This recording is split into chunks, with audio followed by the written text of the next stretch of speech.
24 तासात तक्रार निवारण. कन्सल्टिंग एजन्सीच्या कामाबाबत नाराजी. महापौरांचे प्रशासनाला आदेश.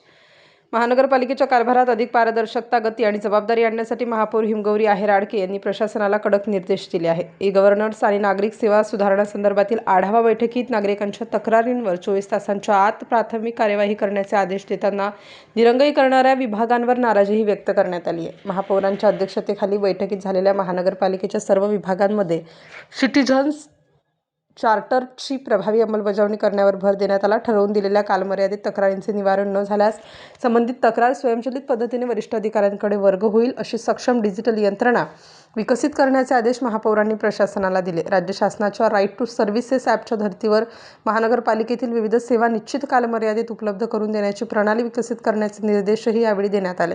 प्रत्येक विभागासाठी सेवा वितरणाची वेळ निश्चित करून त्या कालावधीत सेवा देणे बंधनकारक राहील असे महापौरांनी स्पष्ट केले. पाणीपुरवठा, स्वच्छता, रस्ते, प्रकाश व्यवस्था, कर प्रणाली आणि विविध नागरी सुविधांसाठी एकात्मिक ई-गव्हर्नन्स प्रणाली विकसित करण्यावर बैठकीत विशेष भर देण्यात आला.